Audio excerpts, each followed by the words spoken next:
तो guys McDougall ने क्या किया, देखिए इसमें देखते हैं। McDougall conducted learning experiment in rat, and from the result obtained he tried to suggest that learning as an acquired character can be inherited। वो सिद्ध करना चाहते थे लैमार्कवाद का जो एक्वायर्ड कैरेक्टर है वो इनहेरिटेड होता है। वो सही है, बिल्कुल सही है।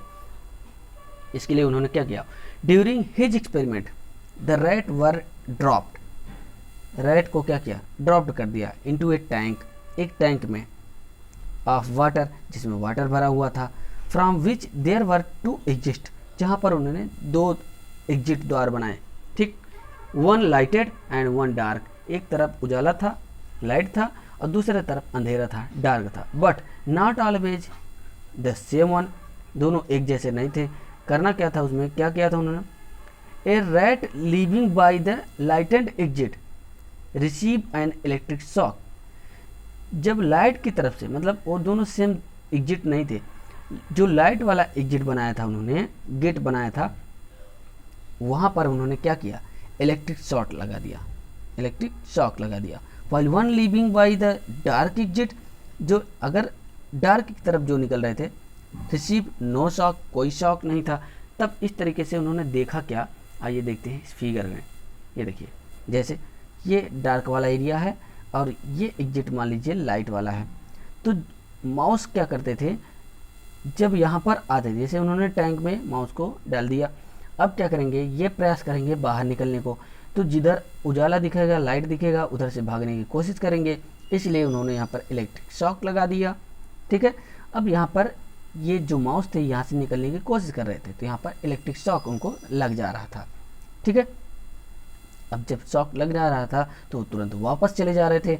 उसके बाद कुछ माउस उसमें से डार्क की तरफ गए, जब डार्क की तरफ गए तो वो आसानी से बाहर निकल गए, कोई दिक्कत नहीं, उन्हें कोई दिक्कत ही नहीं हुई। उसके बाद जितनी बार उन्होंने टैंक में माउस को डाला, वो सभी कहाँ से निकल गए, डार्क की तरफ से जा रहे थे, ना कि लाइट की तरफ, कोई आया ही नहीं। ठीक है, फिर क्या देखने को मिला, इनकी आने वाली जितनी जनरेशन थी, उन्होंने उनकी सभी जनरेशन को भी इसी में डाल दिया। जब जनरेशन को डालते गए, सभी जनरेशन, न्यू जनरेशन के जो थे माउस, वो भी सीधा सीधा लाइट की तरफ ना आकर के बल्कि डायरेक्ट डार्क की तरफ ही जा रहे थे। कोई दिक्कत नहीं, बिना किसी प्रॉब्लम के वो डार्क की तरफ से निकल जा रहे थे। यानी वो सीख गए पहले से ही, यानी उनमें जो करेक्टर आया है उनके पेरेंट्स से ही आया है। ठीक है, यानी उनके पेरेंट्स एक बार जो सीख गए, वो करेक्टर इनहेरिटेड हो जाएगा, उनकी अगली पीढ़ी में चला जाएगा। ठीक, यही चीज़ वो बताना चाह रहे थे और ऐसा ही हुआ।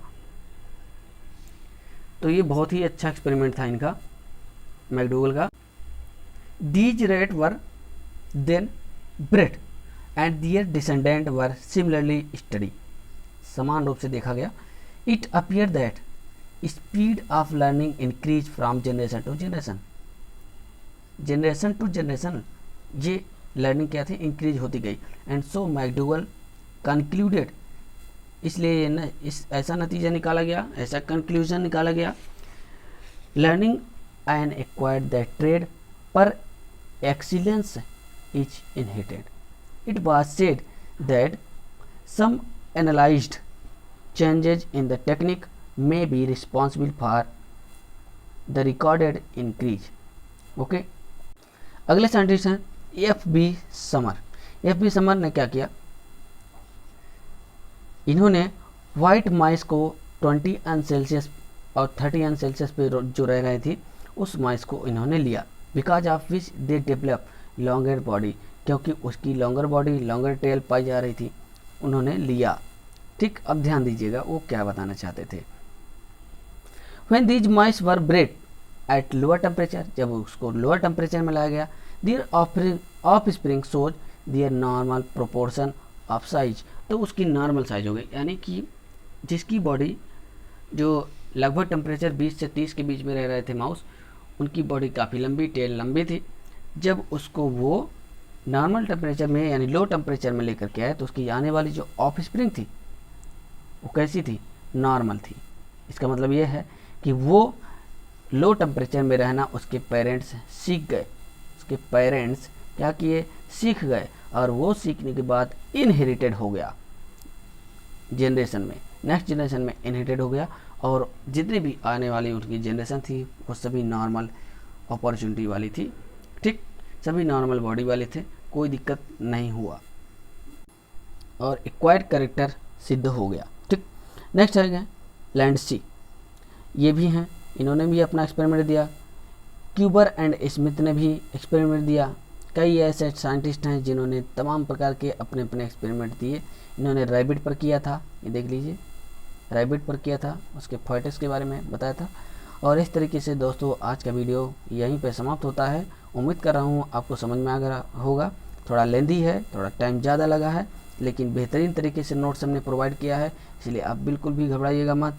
सारे नोट्स अच्छे से अपनी कॉपी में बना लीजिएगा, और कोई दिक्कत हो तो आप कमेंट कर सकते हैं, ठीक है। नेक्स्ट वीडियो आपके सामने जल्द ही आ जाएगा, इसलिए चैनल को सब्सक्राइब करना बिल्कुल भी मत भूलना, ठीक है।